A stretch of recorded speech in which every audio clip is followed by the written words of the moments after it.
Hey everyone, it's heponwana. You might remember me from just a few minutes ago doing Mr. Platformer. Going to make a big jump from that super retro-inspired visual style to honestly what I think is one of the most gorgeous independent games I have ever seen. Deliver Us the Moon. It is gorgeous. It is a story-based game.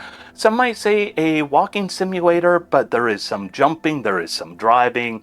It's definitely more than just a walking simulator. It's got a little bit of everything, a cool sci-fi, kind of dystopian, near-future sci-fi type of story going on.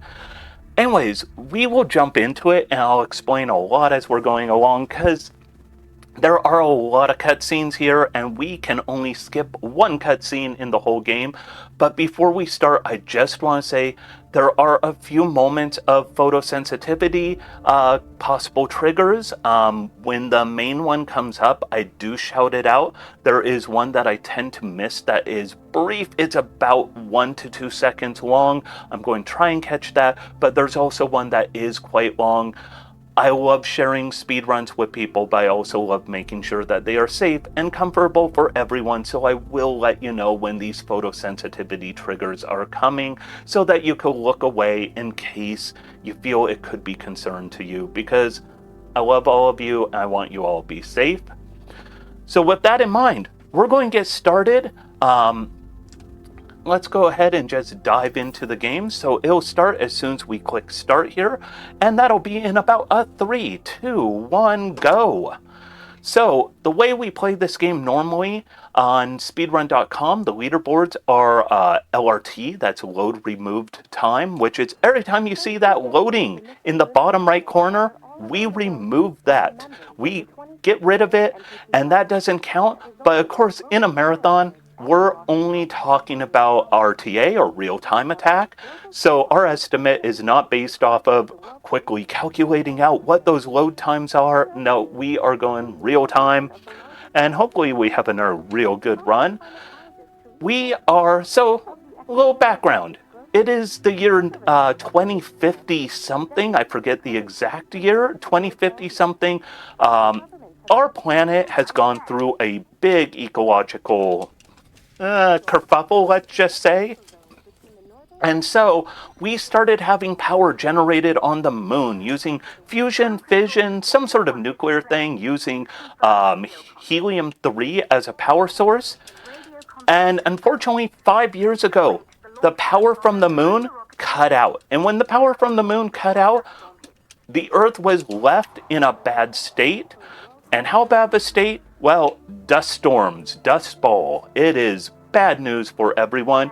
2059, that's the year. So our challenge is we need to get to the moon and find out, why did power get cut out? And we're going to take a little bit of damage there to not have to run down the stairs. When we get damaged, you'll see the screen gets all wonky and then it comes back. And that's when we know we're healthy again. That thing that glowed a little bit blue, we could scan it normally. Scanning is for story. We are not here for story. We are here for speedrunning. We want to ride that elevator. That elevator is not working, so we'll go up here and just turn this little handle. It'll get the elevator going. This game is absolutely gorgeous despite the kind of dusty dirtiness of everything. So at this point, there is enough resources on Earth for one last shuttle to go to the moon. This is it, the final last-ditch effort. We are going to go to the moon and find out, why did power get cut out? Also, there were a bunch of people on the moon at the power station, and we are going to find out what happened to them. Where did they go? Why are they gone? I am going to play this game with controller. Important to note, because the best speedrun times are keyboard and mouse, and I have a little coordination issues where I can't do keyboard and mouse, but I can real quickly use keyboard to type that in. I'll use keyboard a little, I'll use mouse a little for a few things, but right now we're just trying to get to that space shuttle. We're going to launch it. This game is going to go from first person to third person to first person. It's going to do all sorts of things. We're going to move this staircase a little bit because we want to get through this doorway. But don't worry, you're probably like, that's a nice staircase. I want to know the story of that staircase. Good news, we will return that staircase. We will not just leave it, we won't just move it out of the way and leave it be. We're going to find out more about that staircase soon enough. I jump on these stairs. I think it gives me a little quicker of a speed. I'm not sure, but it just feels good to me. I know I'm not losing time on those stairs if I jump, so I kind of do that. So, anyways, we're going to now get ready to launch this shuttle. Big challenge on launching shuttle. It is hooked up to some hydrogen tanks. It is getting hydrogen pumped into its fuel cells, or however that works. I'm not a rocket scientist. Oh, I almost did not hit that button. I want to hit that because it's going to call an elevator. Elevator takes a little time to get up there, so we hit it now so we don't need to wait for it later. We'll disconnect one of these hydrogen pumps. There's another one on the other side of this room, but the ladder is going to break. So we're going to ride this elevator down. How do I know the ladder will break? Second ladder always breaks. They want you to learn to manipulate the environment. So we're going to get our friend, the staircase from earlier. Remember this guy? He is coming with us. And hopefully we can fit through there. It is a little bit awkward of a fit. And we're going to take the staircase up. We're going to disconnect that last hydrogen. And then we're going to get that space shuttle launched. So we're going to go over here, spin this around. Also, while we're talking about scientists and stuff, because, this is all about, like, astronauts are scientists, rocket scientists, energy scientists.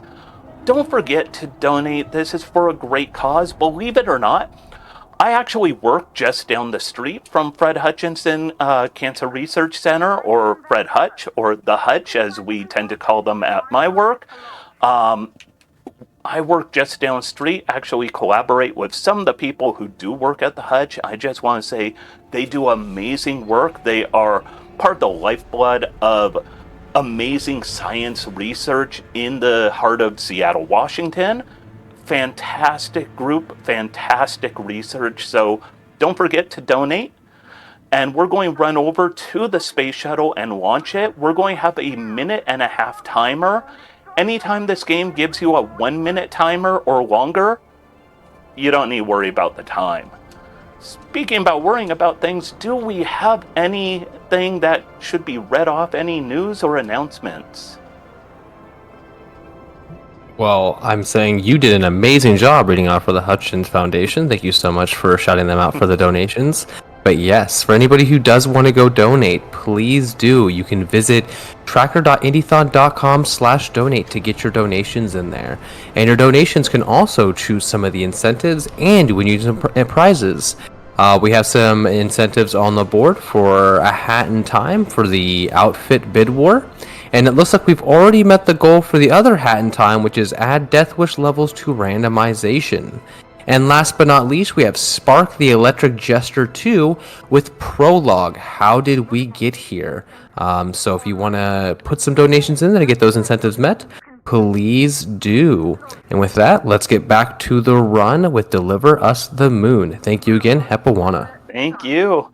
Yeah, Fred Hutchinson Cancer Research Center is amazing, so definitely get those donations in. I will actually be donating after my run because I just want to celebrate that world record I got on my previous run and being able to show you all these amazing games. So I'll be donating afterwards. So I hope this is one challenge for me is I cannot see that crosshair.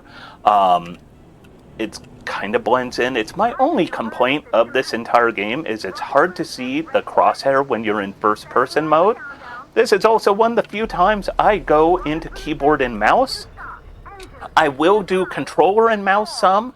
I will do just keyboard for entering passcodes. This is about the only time I do the keyboard and mouse. It's the only time it works out better than doing controller. So right now we have launched the shuttle. We are launching. We are going to the moon. If you look outside, not much see, because like I said, the world is very unhealthy, it's yucky, it's gross. As we go through the game, some of the story that we're going to very much just blast through. When the power went out, there was a facility called Pearson. That's the first place we're going to stop off, is Pearson. It's orbiting around the moon. And what Pearson is kind of a docking station with a space elevator down to the surface of the moon. And we're going to land there. We're going to go down to the moon from there. There were 2 people on Pearson when the power went out. And those 2 people, Sarah and Rolf, went down to the moon to try and figure out what happened. Only one of them ever returned to the Earth, Rolf. Sarah was left behind due to an accident.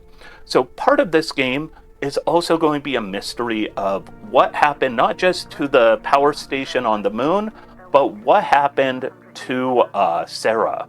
By the way, you notice the Earth is looking less like a blue marble and more like just a dingy marble. We'll now get ready for our second stage of the rocket. All of the controls are right here. So as soon as our radio contact dies, not dies like dies, but our communication is going to stop, that's when we could start controlling the game again. There are a lot of cutscenes. It is a story-heavy game. It is overall about, I'd say, 7 to 8 hours casually, speedrun-wise. It is, for me, my PB is about 117. My usual is about 123 to 125, depending on if I die or have little boo-boos during the run. World record with load removed is actually under an hour at this point. Some of the glitches are amazing on time save, so this is an amazing game. Also, it's another one just like Mr. Platformer, my previous run. I mentioned not many people run it. There are more people running this game than Mr. Platformer, but not many more. I think there's only like 7 or 8 people who run this category. There are 2 total categories. This one, which is any % full game, is very much what it sounds like. Any %, and we're doing the full game. So end credits is what we want to see. Also, I love a late title card, especially something cinematic like this game. A late title card just gives it that, you know, chef's kiss. It's high quality. But the other category is any % Fortuna. This game was originally a Kickstarter game, and when it first came out Kickstarter as a final product, it didn't have the final chapter of the game. So, with it not having the final chapter,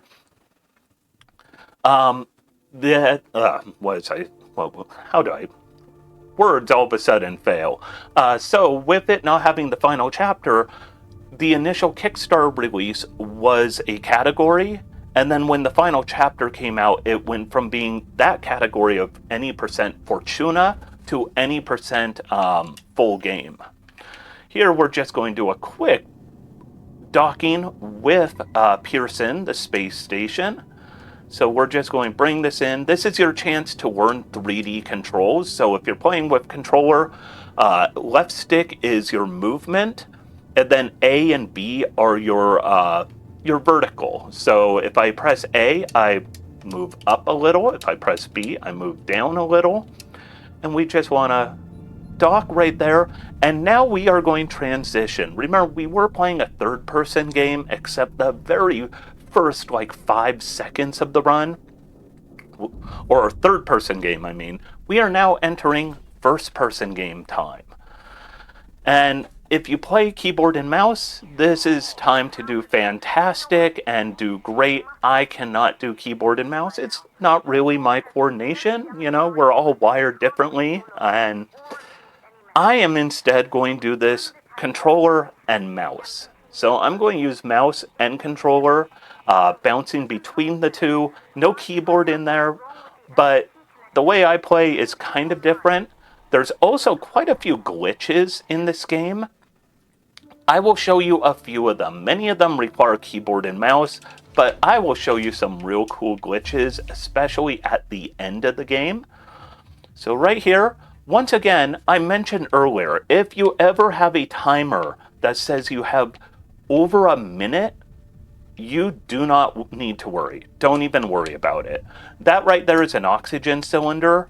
We're not going to get that. Our oxygen is depleting. We only have 2 minutes and change, 2.5 minutes. We gotta go fast. No, we don't. We are perfectly fine. I'll use the mouse to re-aim where I'm going. We're going to use these batteries that will operate doors and machinery. We will use them, and that one battery will keep this door open. And that oxygen's like, come on, take me. No, I'm not taking you. I really am not taking you. I don't need you, oxygen. I have more than enough. So 2 minutes to go on my oxygen before we run out, and there we go. Oxygen restored. Like I said, if you ever have 3 minutes, there is one at the very end of the run where 3 minutes is going to be super close, but otherwise, we don't even need to worry about it. So this right here, this yellow thing, is an audio log. You have to go into your menu to listen to your audio logs, or to get them playing at least. That's slow. That's not speed running. That's slow running. So the only audio log we will hear is there is one in the middle of the game that will automatically play. And that is the only one we will listen to. That is it. So right here, our objective is we need to get the space elevator going down from Pearson to the moon up and running. Also, we need to remember 2539, because there are passcodes. If you look in these different rooms, you'll find them. But instead of finding them, I'm just going to memorize them. This game is nice enough not to randomize them each time. So if you know what they are, just go ahead and put them in. And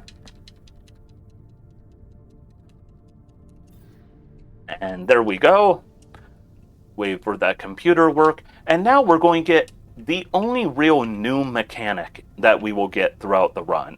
We will get vehicles we could drive and stuff like that, but here is the only power-up we get through the entire run, and it is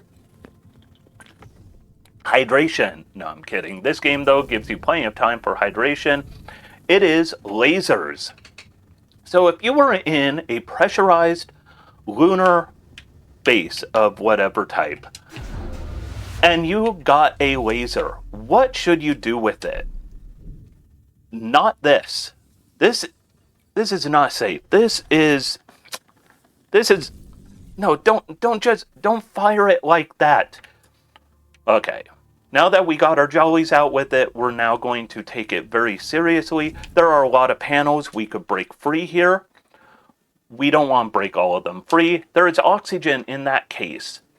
We do not want that oxygen. Like I said, if we have 3 minutes, we have all the time in the world. Anything over a minute, we don't need to worry. So we're just going to keep on sliding through here. Hopefully this doesn't make you too noxious. If you are sensitive to kind of motion sickness, this area can kind of do stuff to you because it is a lot that's going on at once. And the free, no gravity movement is kind of a lot to take in.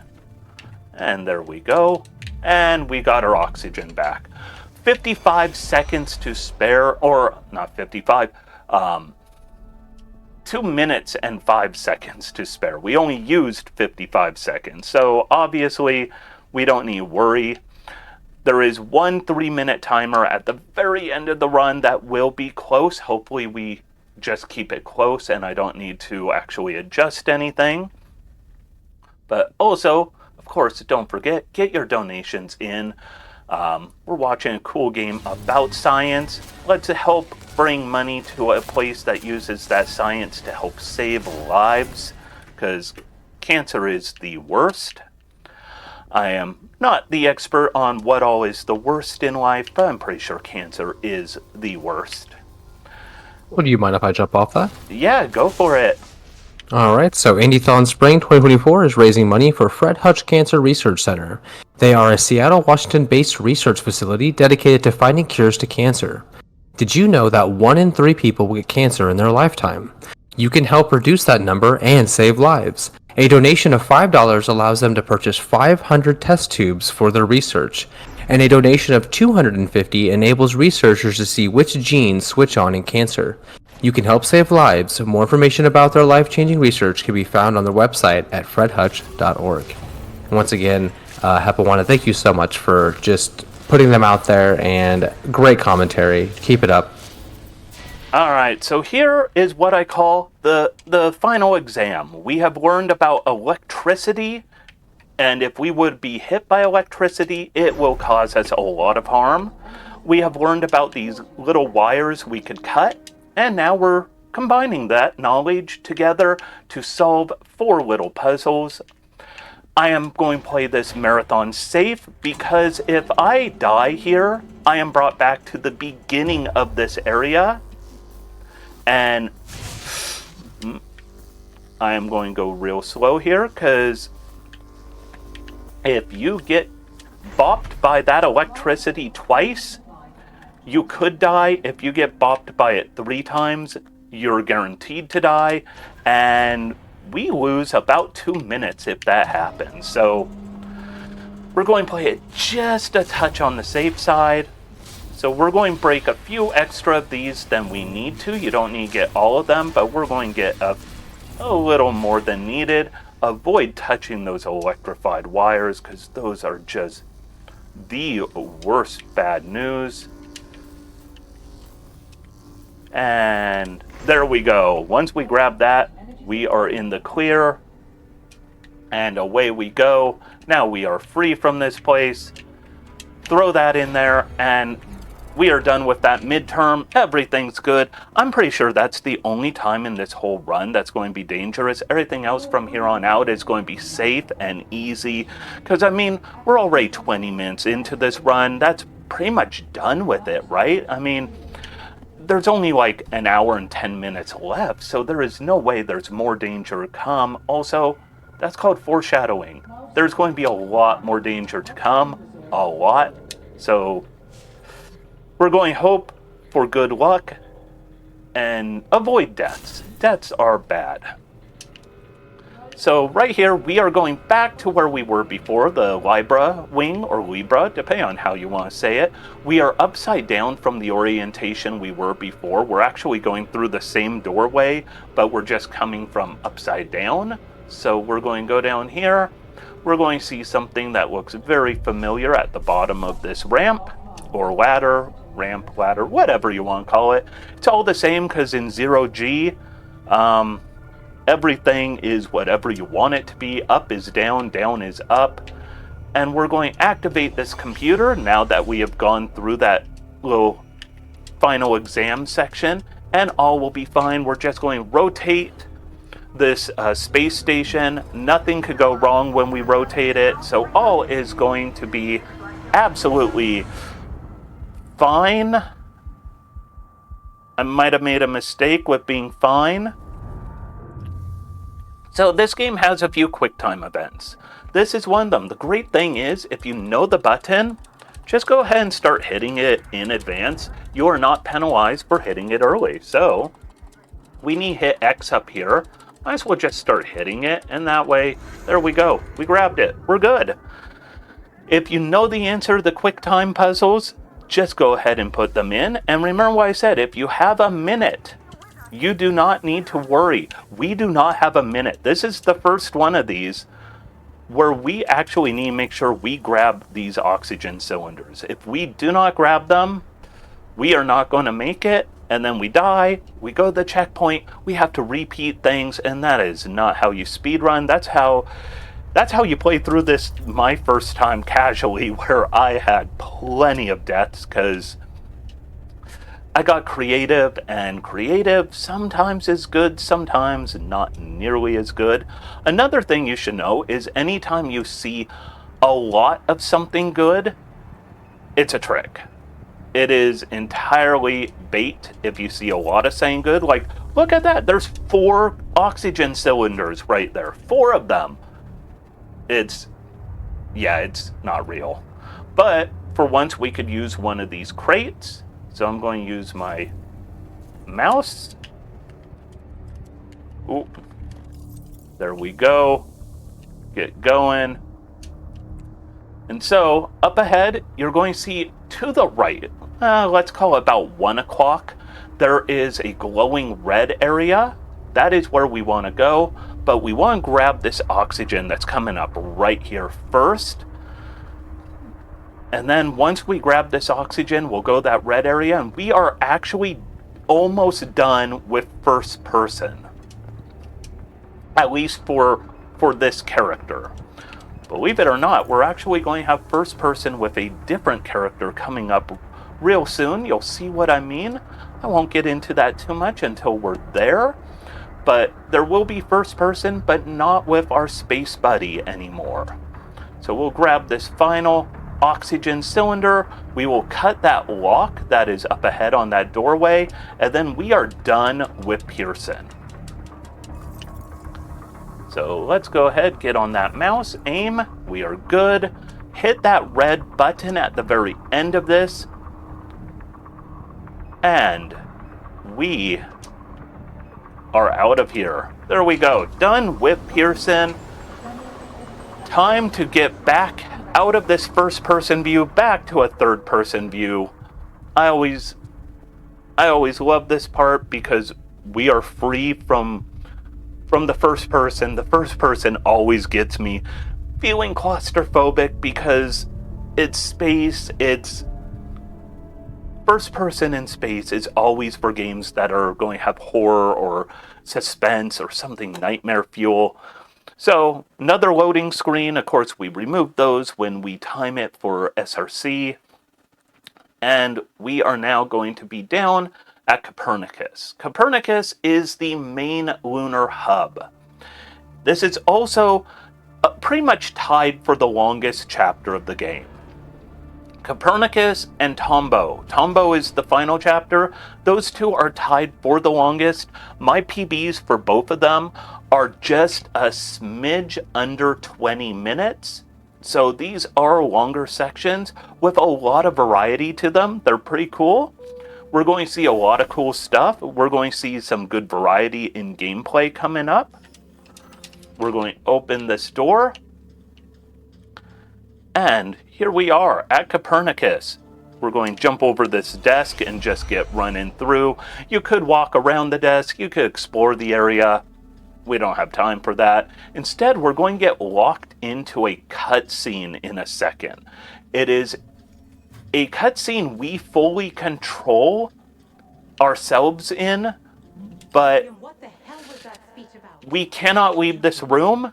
You'll see literally the door has closed behind us, and we can't do anything until this cutscene ends, and we could pick up this little buddy here, the ASE. One cool fact about this game, from the main menu, you could customize the ASE, because the ASE is going to be our partner in crime. We're not doing crime, but, our partner in crime nonetheless. And you could customize it where you choose 3 colors. The body color can be black or white. I chose white.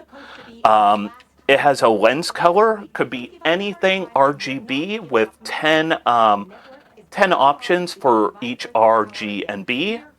I chose kind of a light blue, and then of course highlight on the wings, anything RGB, 10 choices per R, G, and B. I chose pink because trans rights are human rights, and our little ASE here is based. It knows that trans rights are human rights, so I just want to say that. Share the love, support people, and of course, support Fred Hutch, because they are also supporting people who are going through bad times with cancer. And now we could finally pick up the ASE, and away we go. Speaking of donations, we actually have one. Can I read it out real quick? Yes, indeed. Awesome. All right. So we have a $25 donation from Buzzer Yum Yum, and they have a comment that says, When you were talking about lasers, Iro perked up his ears. Congrats on the Mr. Platform World Record. Thank you, Buzzer. Buzzer Yum Yum is my partner, and Iro is our little corgi man. He is a fan of lasers. He chases them like a cat. But thank you, Buzzer. Always supports me, and I'm always so happy to have the support of, friends, family, and loved ones supporting you when you're doing great things is always a great feeling. Here we have a simple little puzzle of repairing our ASE. So we just gotta put this puzzle together while trying to see where our cursor is, because you'll notice it is impossible to see that cursor. Photosensitivity warning. Look away right now, please, if you might be photosensitive. Or actually, sorry, my bad. It's coming up actually in about maybe a minute. I forgot. I jumped the gun on that. I usually forget this one, but photosensitivity warning is coming up after I do one more of these puzzles, because we need to repair the flight unit on this little guy. And I cannot see that at all. It is my only complaint on this game, is trying to see where your cursor is. So, real rudimentary puzzle. Just gotta line up the holes and notches on this. Not all that hard to do. It's kind of fun solving these type of puzzles, though. And now photosensitivity warning is coming up, so look away if you might have issues with bright flashing lights, because we're going to have things go shocky boom. It's real quick. So we will just sit through this for a second. Gets a little bright, a little flickery. This is the nicer of the photosensitivity issues. And now we're through it. And now we have our ASE buddy. I love our ASE buddy. Another game I run is Stray. If you don't know Stray, it's all about you're a post-apocalyptic, you're a cat in a post-apocalyptic world, and you end up with a little flying robot drone buddy. And there is so much emotion between the two of them. This game, I'm so reminded of it, because the ASE, look at this. Tell me there is not love going on right there. So, we could take control of the ASE. And earlier we opened this, and we're going to fly through these ductworks to try and activate things. So our little ASE can activate switches and levers and all sorts of cool things for us. So we're going to let our ASE help us out. So ASEs can interact with those and with these, and now we will have power restored. Another fun thing is the ASE, you could summon it to you, so it will follow you, but sometimes it will not get through a doorway in time, or it'll be far from you. You could summon it. So if you ever see me pop into my menu, I don't do that often, but I only do it because right here, I summoned our ASE, and now we were able to open that door nice and quick. So now we have a compatriot for the rest of this run, which is awesome. I love having a buddy like that. At this point, we are trying to figure out what happened to the MPT. The MPT is the microwave power transmitter. You know, the power that was coming from the moon down to the Earth that we didn't know what happened to it. And it said, you need to go to Tombo, the reactor facility. So we need to get into the vehicle bay to get to Tombo to leave this facility. But we need 2 batteries to open the vehicle bay. We only have 1 right now. And we're going to see an ASE with a bad attitude problem. Also, fun fact, something was founded in the year 2032. There's some posters around this area that says 2032 was when something was founded.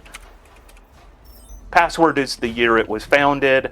Bad password, I mean, really. So this guy's going to shoot me. Normally he doesn't hit me quite yet. 2 hits and we die. So I had to take a little delay to recharge my health. So that ASE, which was causing problems, we're going to learn later on. I mentioned before, Pearson was staffed by Rolf and Sarah when the power went out. Rolf came back to Earth. Sarah was lost. Sarah was actually hit by that ASE. It shocked her, and she was left behind because she pretty much passed out and no one could find her because she was passed out and not communicative. And that's going to become part of what we're doing coming up, is essentially following what Sarah did. Because Sarah, when the power went out and she was left behind, she tried and figure out what happened to power, how can we bring it back? And we're going to be following in her footsteps. We're also going to be driving vehicles. This game has a lot of cool things to it. Like I said, this area has a lot of cool, like, new mechanics, new things we're doing, and we're going to have fun with that. Driving these buggies, you got to line up the 6 tires to open the door locks. So you have to line them up on these little spots on the ground. It's one of the things that could kind of catch you when you're speed running. If you approach bad, you all of a sudden start doing the back up, go forward, try and correct it, and it could be a mess. Driving this buggy makes me think of games like Mass Effect. Original Mass Effect, you had the Mako or the Mako, which was, I believe, a 6-wheel, planetary buggy of sorts that drove horribly. And instead, this one drives amazing, and sadly, we don't get to use it all that long. So we're going to line up here, hop out. And so what we're doing here is there are a couple little MPTs, microwave power transmitters, that can deliver small bits of power back to Copernicus. And if we get power back to Copernicus, it will turn on the monorail. We could use that monorail to get moving to Tombow and figure out what happened to the power. Also, once again, 3 minutes is more than 1 minute, so we don't need to worry about oxygen. Just keep moving, but enjoy that beautiful background. It might be all very monochrome for the most part, because that's what the moon is, but look how amazing the moon looks in that background. This game is honestly just breathtaking. I could get lost just driving around on the moon if I didn't have like a speedy goal in mind, because look at all of that out there. It is. I am a astronomy geek. Ever since I was a little kid, I always loved looking at the stars, looking at the moon, and this game just, it hits that little kid, like, staring at the moon in awe type of feeling. So right here, we're going to move this MPT, line it up. Like I said, you could just mash buttons in advance. We need to hit X when it lines up. Just mash it in advance and it'll automatically hit. It's so much easier than making sure you're on target and then hitting X. This game is very forgiving in a lot of ways. The only ways it's not is certain deaths are not. Also, a game throws you back to the bottom of this place, so you could just get out of there. You don't need to walk all the way out of that tower. You just teleport right down the bottom. All is good. And now we'll go the second MPT mini transmitter to put power over Copernicus. We get this last one, and we should be able to get the monorail going. We could find out what happened to power at Tombow.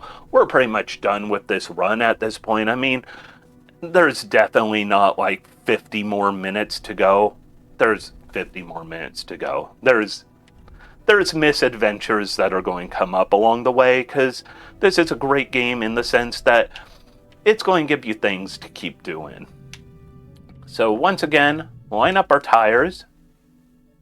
And once you get it lined up, go ahead and get out before it's done lining up, and it'll open up. You don't need to wait for it. We'll hit this switch. Odds are our buddy... Oh, hit the wrong button. There we go. If you hit the wrong button when you go to that menu, you'll actually take control of your buddy, which you could do anyways by just hitting the Y button when you're out and about. But if you hit the wrong button, you'll take control and you'll just see that he was outside, unable to come in until I used the little whistle command and pulled him in. So this tower has some challenge to it in the sense that there are things that could hurt us. We're speedrunners. We're not worried about that. There's these plasma vents. Anytime you see the plasma vents, they cannot really do anything to you. You'll take a little damage, screen gets a little brighter, but then you'll notice it starts calming down, and all is good again. And once again, we used only 50-something seconds out of our 3 minutes, because if it says over a minute, you've got more time than you know what to do with. So once again, line up another one of these towers. We will actually do 2 more of these during this run, but a little bit later.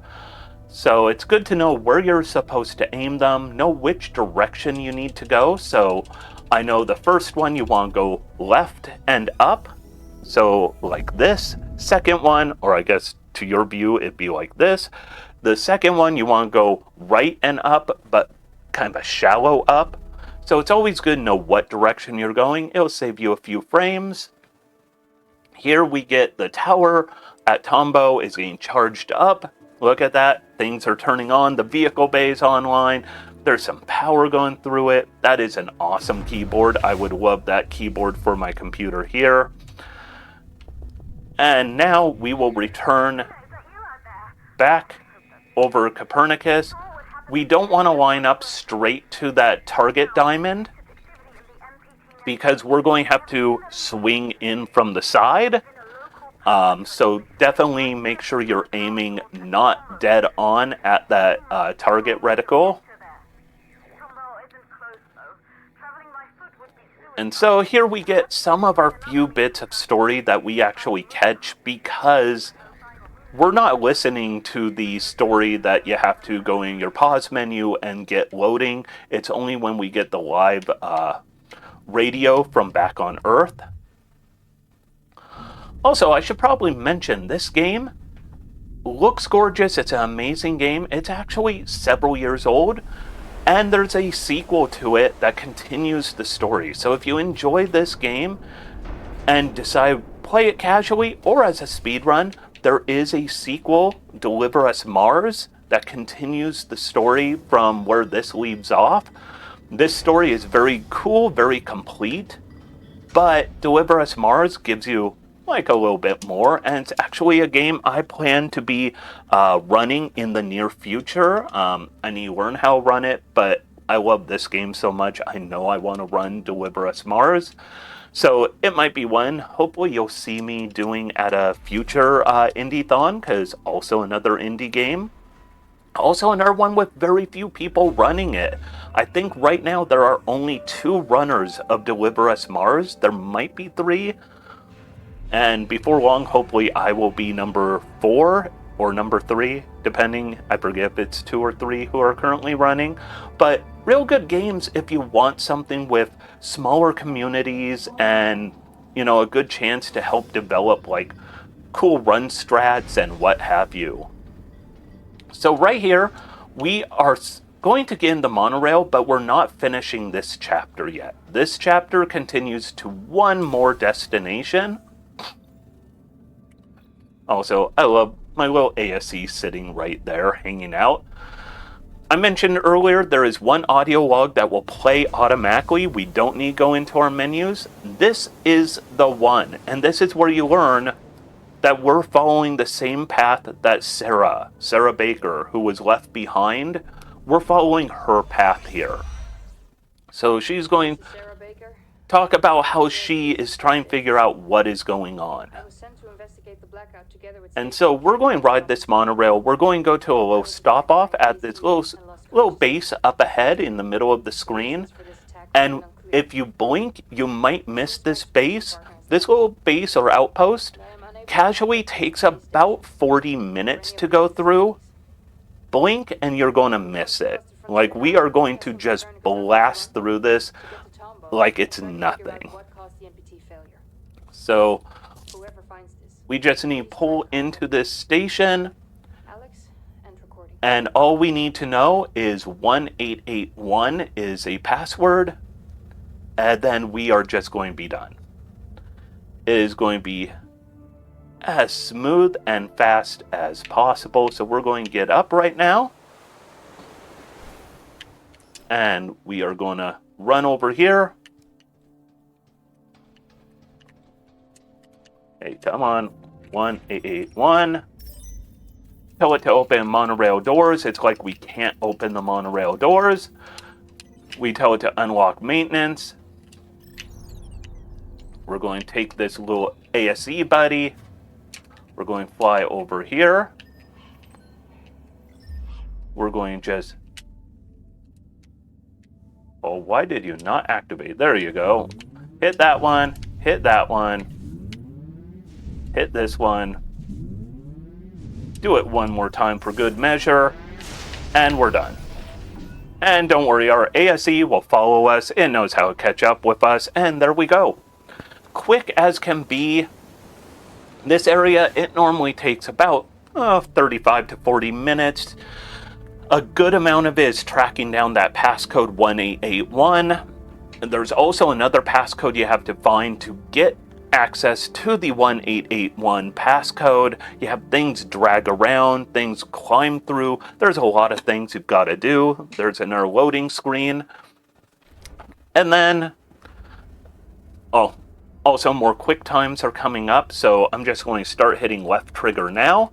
But yeah, you're supposed to find 1881. It takes a long time. And then that puzzle that I did of hitting those switches with the ASE, you're supposed to try and figure those out kind of by blind guess. And yeah, just knowing how to do it and then jumping out of there and being done with it is the way to go.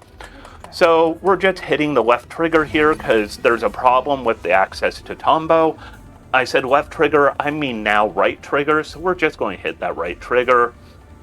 And, QTEs don't mean anything if you know what to hit, which is real good because if you die once on these, just remember what they are and you could just plow on through it.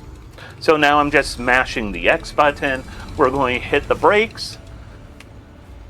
And we're going to approach what would be the final part of the other category of any percent Fortuna, which was the original release. We are approaching the final chapter of the original release of this game, but we'll have one more chapter after this, and it'll be the longest chapter of the game, slightly longer than that last chapter by like half minute. Once again, 3 minutes of oxygen, more than enough time. So we're going to just pop these locks. Do you mind if I jump in? Go for it. Awesome, thank you so much. Just a reminder, everybody, this is the final run for day 1 of Indiethon Spring 2024. So while you have time, please get your donations in if you want to support the Fred Hutchins Cancer Research Center. Indiethon is raising money for the Fred Hutchins Cancer Research Center. You can donate and support their amazing efforts by going to tracker.indiethon.com/donate. Also, if you would like to see the runs we have planned for tomorrow, you can go to tracker.indiethon.com/runs. We have a plethora of runs coming up tomorrow, starting with Starship Titanic Any Percent by Casual Speedrun. We'll be starting about 7 a.m. Pacific Standard Time or 10 a.m. Eastern Standard Time. But if you do visit the website, all the times will be adjusted to whatever time zone you are in. So if you're interested in checking that out, please go to those links. Otherwise, let's get back to the run with Deliver Us the Moon. Once again, thank you, heponwana. Thank you. Yeah, and definitely get the donations in. I will be donating right after my run, so might not be able to be read out or anything, but still, nonetheless, I'm going to make sure to get a donation in because I'm just so happy to show off these games and to support such a great place like Fred Hutch. Fred Hutch is fantastic. Like I said, I work with a research institute that collaborates with Fred Hutch, and I know personally that they are doing the most amazing of research. There is so much great research in Seattle, and Fred Hutch is one of the true leaders of that. So definitely donate, support it. support science. Science is cool. I mean, look at this game. I'm not saying this game is that type of science, but I'm saying, science has so many cool things. So support the real science while enjoying, the not quite real science, the science fiction. So, this place, once again, we need to get power restored to it. This is last time we're going to do these towers. By the way, that tower over there, ooh, that looks bad. That was tilty. That was kind of leaning a lot. Luckily, we're not going there. We're going here, because we wouldn't want to go to a leany tower like that. That's probably dangerous. Foreshadowing is what that is called, by the way. Foreshadowing. When you call out saying that looks bad, and then you end up going to it, that is entirely foreshadowing, and I am foreshadowing. Yes, we are going to go there real soon. First, though, we have a far more dangerous tower than what we had earlier. Earlier, we had a tower that was a little dangerous with plasma jets and plasma vents. Here we have a far more dangerous one. I always try and jump up over that guardrail. It is just a little bit of time saving, not much, but just a tiny bit. Always try and save the little bit of time you can. If you play this game as a speedrun and you are good with keyboard and mouse, you could save a lot of time doing a trick called mailboxing. Mailboxing involves essentially pushing your ASE buddy through doorways. So you could cause your ASE to clip through doors if you use keyboard and mouse and know exactly what you're doing. It's a little too imprecise for controllers to do it, a little too sloppy with controllers, but you could kind of force the ASE through doorways, and it could save you time on certain access areas. So right here, we are going to now bring the power over to this little outpost, and definitely, oh no, out of range. I guess we'll send it to the leany tower. There's no way this is going to be bad. It's a leany tower. It's going to go just smooth as can be, so all is good. Don't even worry about it. It's not good. Also, earlier, when I first got to this area, I pulled that bad battery out of that one door while I was still suffering from the 3-minute timer of no air and put a good battery in.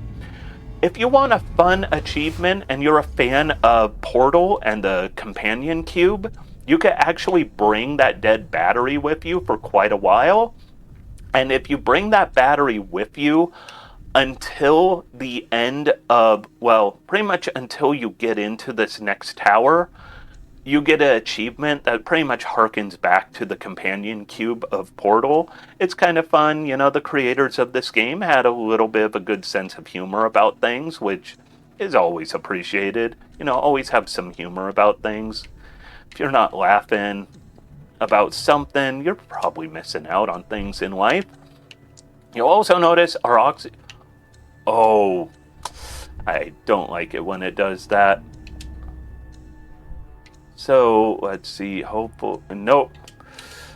So sometimes this can just slightly do a weird glitch where you're fully on it when you're in the vehicle, but it disconnects when you get out of the vehicle. It's unfortunate when that happens, but it's okay. We'll just shrug it off. Gotta keep moving though, because our timer, you'll notice, is still ticking down, because that's not our oxygen timer. This tower is coming down. Also, this tower is super dangerous. We could die on this tower. I have died on this tower multiple times. So we need to be careful about jumps. There's electrical cables that are live. Those things can cause you damage. This ladder right here can be a source of death as well. If you fall off the tower at all, you will die. So we just want to make sure we are doing this smart and safe, because deaths, those cost quite a bit of time here, and we definitely don't want to have that happen. So at this point, got a minute left, more than enough time. We'll get power to that station, to that outpost. We're also aiming a little weird because Our right on the control pad is not right on the screen because we're tilted. So hitting right moves it at that tilt. Kind of puts you in a weird perspective. But we'll get this place repowered up. Look at that, everything's good. We got through the tower before it tilted. I'm sure everything is fine now, and I am sure that, I'm sure this is not good. We're in the tower still. I think we're still in the tower. I think we are no longer possibly in the tower because we might have been thrown to the ground from the tower. Probably not great. Yeah, that is not how we want to be looking. I love, though, the ASE just has this, like, little bit of empathy of, hey, buddy, are you, are you okay? Look, he's like, oh, dude, you are okay. Look at that. So happy for me. I love that ASE. But now we have less than a minute, so we gotta make every one of these oxygen cylinders count. We are not in a good spot. We just fell off of a tower, or I guess the tower fell with us on it. We don't have enough oxygen to get back to that doorway. I really hope somebody could send us some oxygen. We really need some right now. Okay, I guess somebody's sending us oxygen. We'll grab that, run through. Time remains very tight right here. And there we go. Alright, we are almost done with this chapter, and we are almost on to the final chapter. If you liked any of the action in the previous chapters, the last chapter is just all of it. It's all the action. It also has some frame issues at a few spots. It's not my computer, it's not the stream. There will be a few spots coming up with frame issues. This would be time if we were doing any percent Fortuna, by the way. Pretty much this is where it would have ended, was hitting that computer, and that's it. Here we're learning about a bunch of people took evacuation shuttles from the moon. They left. Sarah's trying to figure out, like, why would they do this? How could they be so selfish? Where did they take off to? What's going on? Sarah's not having the best day. You know, she got left behind after being shot by an ASE. She is abandoned in space. There's a lot of things that are not working for her. So if she's feeling a little upset, I think we could forgive her for that. Keeping hydrated, some delicious seltzer. So here is the one bit where she gets that good news. Wait, the reactor still has some power. Like, it's not devoid of power. So if it has some power, it means there is a chance. Now, obviously, there might be a chance, but obviously she didn't correct it. So something went wrong with her, her mission. Here you get a spoiler if you're playing with subtitles that you do not get otherwise. Your character speaks. I'm on my way, Sarah. I'll find you. And it includes names on subtitles. So, you now learn you are Rolf. I mentioned before, Sarah and Rolf were on Pearson when the power went out and everyone evacuated. Sarah and Rolf went down to Copernicus, the first moon station area. Sarah got shot by an ASE, got knocked out. Rolf left and had, no clue what happened to Sarah and went back to Earth. You are Rolf, and 5 years later you finally return. You have a mission to bring power back, but also you have that personal mission of, I need to find what happened to Sarah. Sarah was my coworker, my good friend. And so you are getting that second personal mission fulfilled here. Obviously, something still did go wrong, though, because Sarah did not restore power, obviously, because 5 years later, the Earth still doesn't have power, so this is where it's all up to you to solve all of the mysteries. Normally, you wouldn't find out that you're Rolf until, the last minute and a half of the run. So, here we get a nice little dose of the spoilers because of subtitles, but it's all well and good. So now we are approaching Tombo. Tombo is the reactor facility where all of the helium-3 was turned into power through fusion, fission, whatever it is. I'm not sure. I'm not that type of nuclear scientist. I actually do know a fair amount about radioactive science, just not power generation. So they use whatever helium-3 to generate power, and we're going to figure out what was going on with that helium-3 power generator, the power plant. Also, we're going to hopefully figure out what happened to everyone who left the moon, and we're going to find out what happened to Sarah. Those are our goals. And we're going to try and not die, of which this is the section where if deaths are going to happen, they are coming in this chapter. Luckily, not here, even though these tracks are ending. This is not good news. But luckily, we won't die here. The monorail stops. We're fine. We're going to live.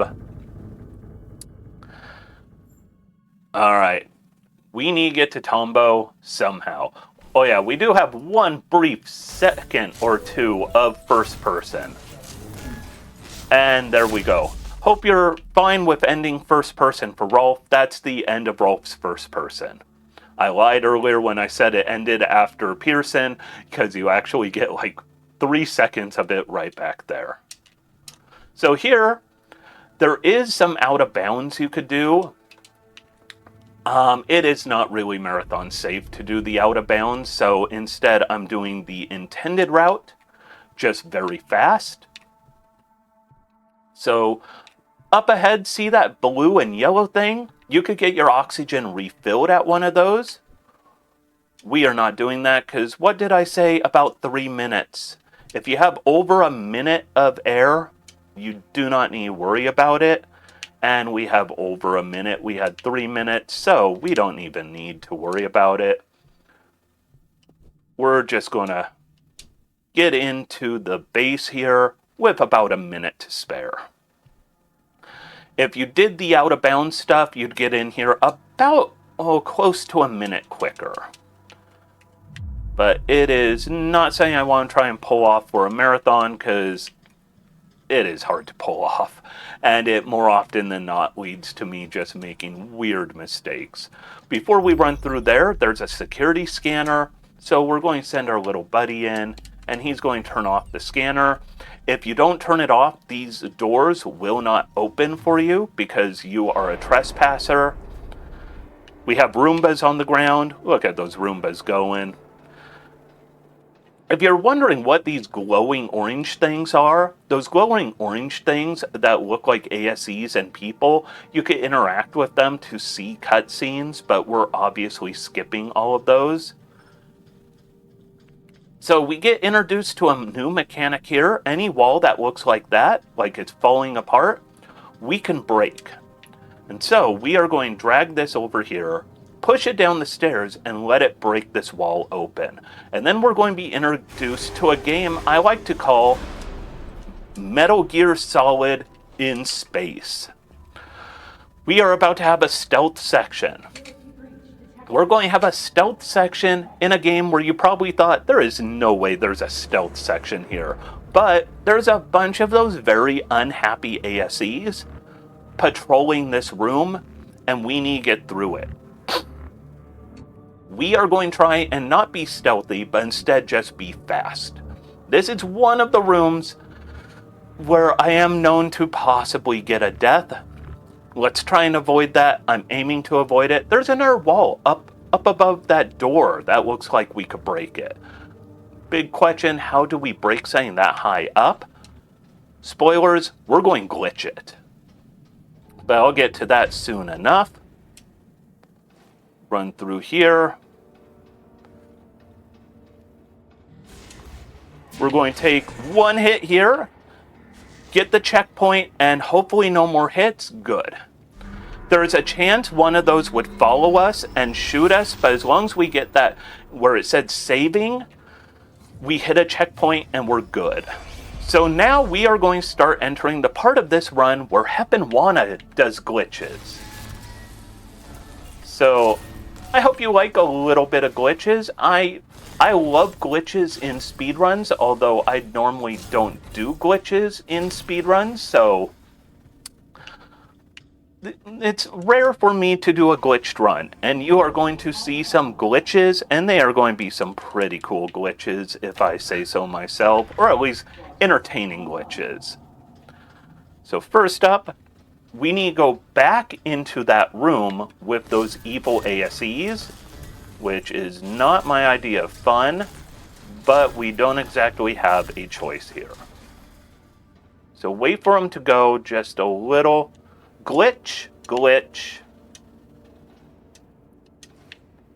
So we'll glitch on the geometry there. And then we're going to have more glitches coming up. First, we need our buddy to open a door for us. So we are going to zip along here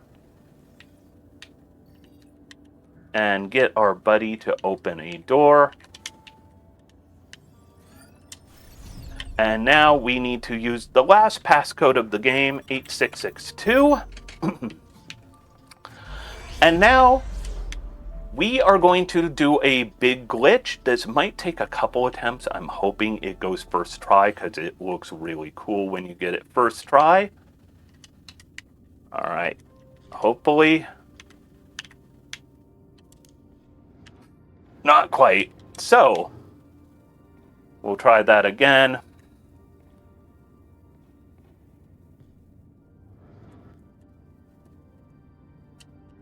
Let's try this again. There we go. We flung it up and broke that. Normally, there's a catwalk up there. We need to get this on that catwalk. We break the catwalk, cause it to droop down. We could slide that stair cart, that box cart, whatever that cart is, and smash it through that. That takes a lot of time. So instead, we glitched it. And what we did, went the wrong way, right there is what I did.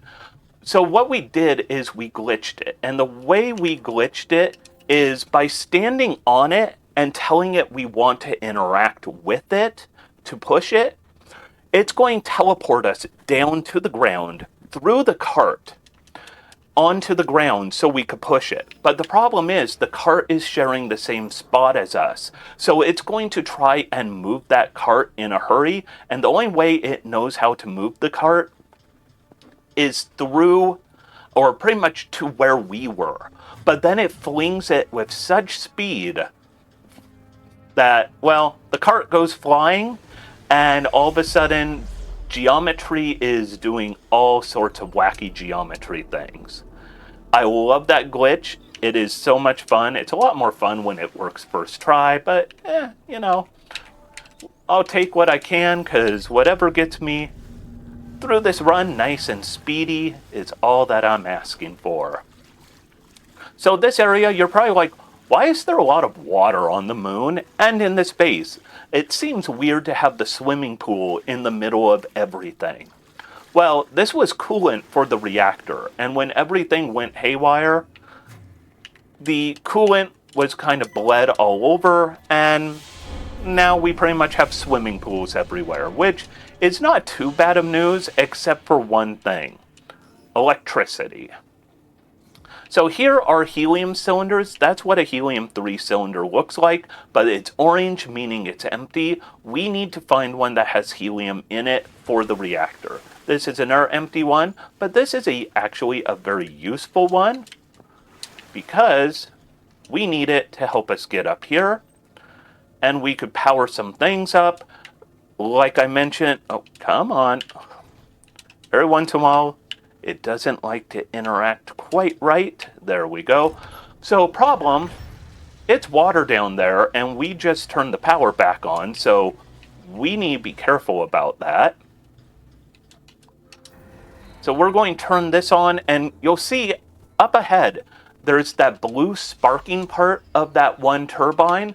When that is in the water's electrified. When it's not in the water, we are good to go. So what we will do is wait for it to be out of the water, move this, because we need something to help us get out of here, and there we go. Did not die. That is one room where I have sometimes had deaths from bad geometry not playing nice with me. If you're playing casually, this is the most important cutscene of the game, but we don't have time for that. We stand on this one pressure plate, it'll open this door up, and now we're going to have our next big glitch. So here is where we're supposed to finally find a helium-3 cart. And to get it, we need to do puzzles with live batteries, dead batteries, and these pressure plates. Because we need to use that helium cart to jump up above here. We can't jump off of this little battery because you're designed not to be able to stand on these. I need to place it just right. But if you place it just right, you can stand on them. Normally you're supposed to slide off of them because the game doesn't want you to do this. But by placing it where I did, it won't let you slide off of it because there is a object blocking you. So normally we use a helium-3 cylinder or helium-3 cart to get up there. And because we're supposed to use it to get up there, it's going to spawn in this cutscene. And there it is right there. That was never there, but we spawned it because the game did not want to accept that we used that little battery. In fact, if you look, where's the battery? Oh, actually, battery remains. For some reason, I thought it would go away, but anyways. So now we are at the reactor, and this is the big climactic moment of the game. We are going to need to get through the reactor and figure out how are we going to get power back to the Earth. Also, how are we going to go out of bounds? We're going to do a quick out of bounds. That helium-3 will power up the reactor. The bright orange colored light is dangerous. It will kill us. Here we go out of bounds. The game doesn't want you to go out of bounds, so there's an invisible wall. We stop running, and we could shimmy around it. And then we head up. That saved us running around that whole room. This next area, it's going to blow up every few seconds. We're going to take a hit, and then we're going to hide behind this. If you run a perfect line, you can actually get through this where you take a hit in the middle here, and the next one you'll actually be behind cover. That perfect line, though, is very tricky to do. So instead, we're just going to play it safe. We're going to hide behind those pillars, take the marathon safety strat, run through here, and then we're going to be in an elevator. Elevator, when things are all blowy uppy and poppy, definitely not a bad place to be, because elevators are meant to be used in times like that. This is once again foreshadowing. This is also, I mentioned before, a 3-minute timer that is going to actually cut it close. That is what we are at right here. The camera is going to try and take control away from this. And we have a 3-minute timer here. Also, we have a good chance of dying here. So we are going to try and move as quick as we can. If we do this absolutely perfect, we are going to get through by the skin of our teeth. We'll play it safe, wait for this one to go. If you get hit by that, you die. Like, there is no, it could kill you. No, it will kill you. There is no ifs, ands, or buts about it. Okay, why am I not shooting?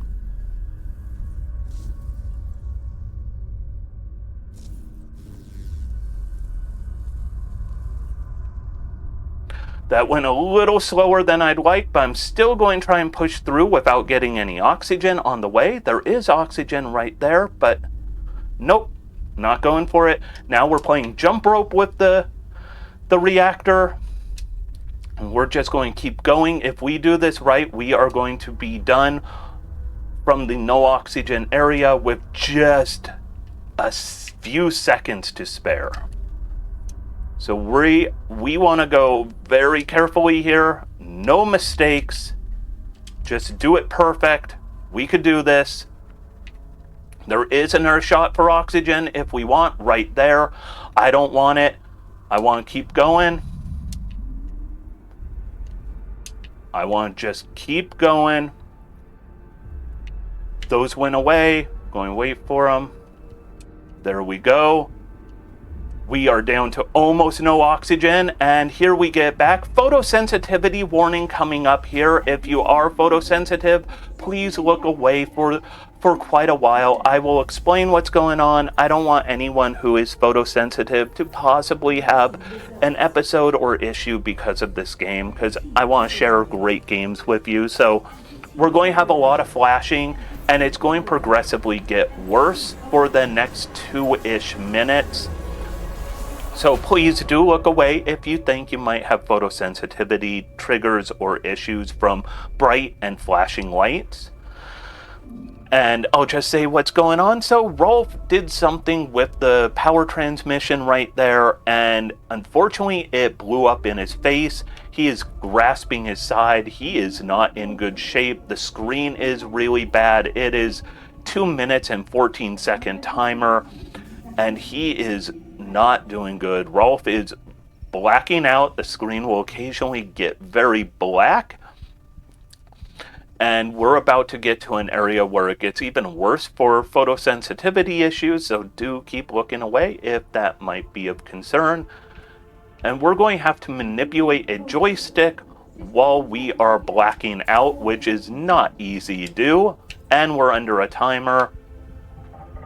So we need to line up our crosshair, as we keep blacking out, line it up with that red circle on the right. That is to beam the power from this place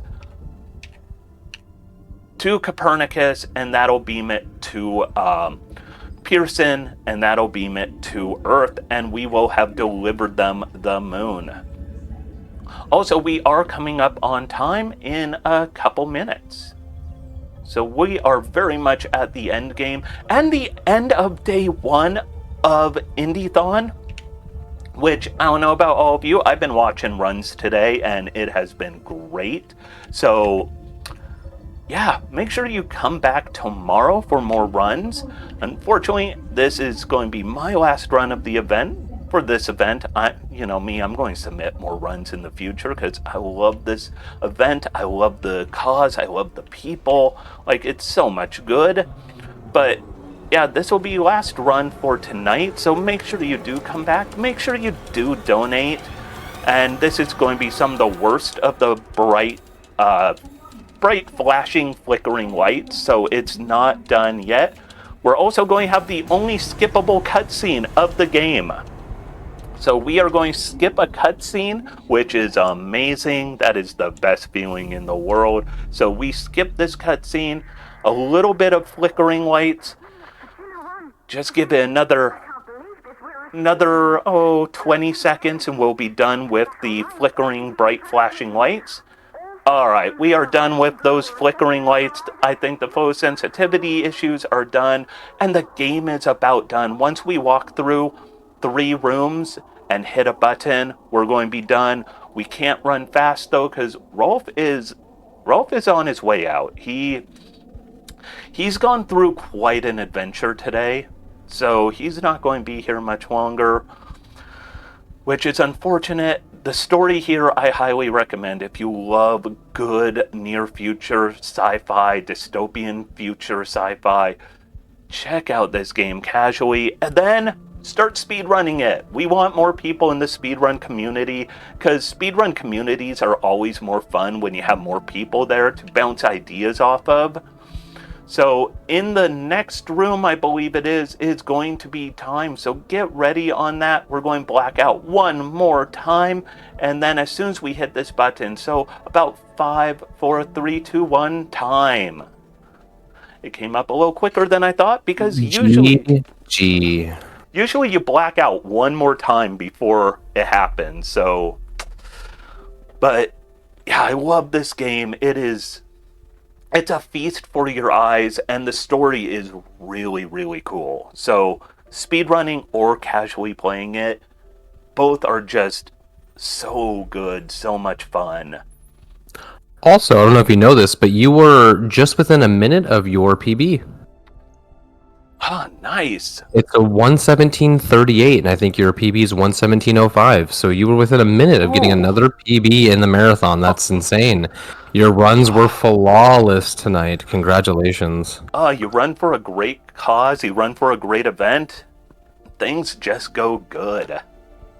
Or I should say your good. attitude, your commentary, your gameplay, it was all great. You were phenomenal. Thank you. Yeah, so at this point, we could go ahead and cut away, because since we skipped so much story, I mean, there isn't really much to really get out of the end here. I will say, originally this game used to have the time would end on Rolf collapsing to the ground and his hand hitting the ground, kind of as a symbolic, like, time. Luckily, we did get rid of that because it just adds, like, a minute and a half before you could call time where you have no button inputs. I just want to say thank you so much for having me. I'm always so honored to be able to show off some of these really cool games. And yeah, everyone out there, I always love to tell people, be good to yourselves and be good to each other, and just be a force of positive in the world, including donating to great causes like Fred Hutch. You know, do things to bring about the best in the world, bring about positivity, and the world's so much better when there is just love and positivity from each other. Well, on a positive note, where can they find you if they want to keep watching your runs? So I am at heponwana, pretty much on everything. If there is anyone call it heponwana on something, it's going to be me. Great thing about having a really weird screen name is you never have to fight people for it. I never have to be like heponwana 2 or heponwana 3. So go ahead and look for me. I stream a few times a week. I stream in a lot of event things because I love showing off cool games. I do anything indie for the most part. Lately I've been doing Celeste, but I'll do precision platformers, I'll do story-based games, I'll do puzzle games, I'll do pretty much anything that's just really cool. Or I also do The Quiet Man, which is where I do things that are really horrible, because everyone needs an awful game as well as really good positive games. Well, speaking of games and communities and stuff, you said that there's not a lot of runners for Deliver Us the Moon, so if someone wants to join in on the runs, where can they find the community? So if you head over to speedrun.com, there is a very, the message boards over there have been very active. I believe there might be a Discord. I've been really bad with Discord lately. I had issues with my Discord not giving me notifications, and I got disenfranchised and blah, blah, blah. But definitely, if you go to speedrun.com, look up Deliver Us the Moon.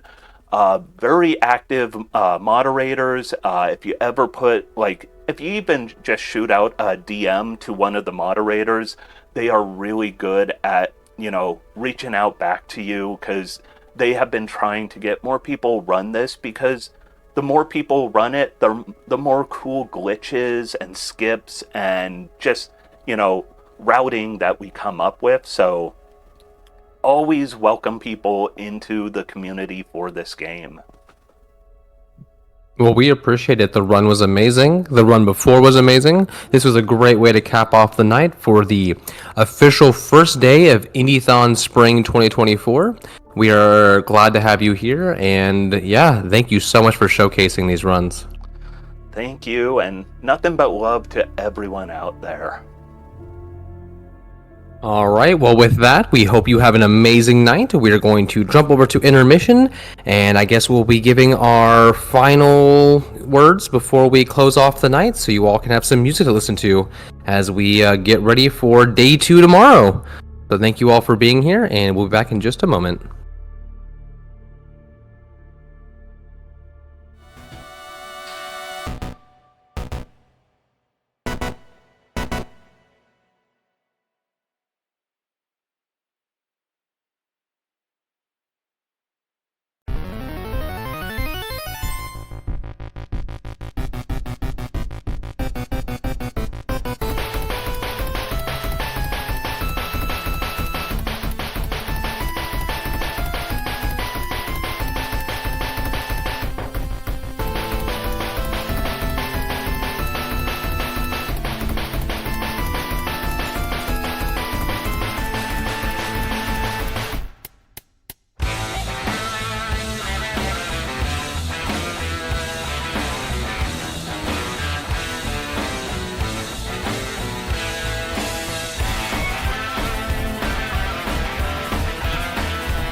the surface. Listen close and you might hear us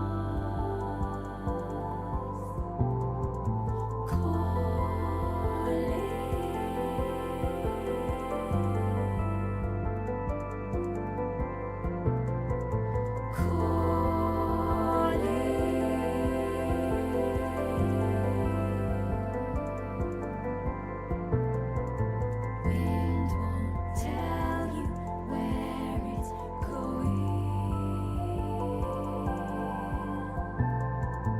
Rivers won't say where they're flowing. There lies more beneath the surface. Listen close and you might hear us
I'm not only what you see.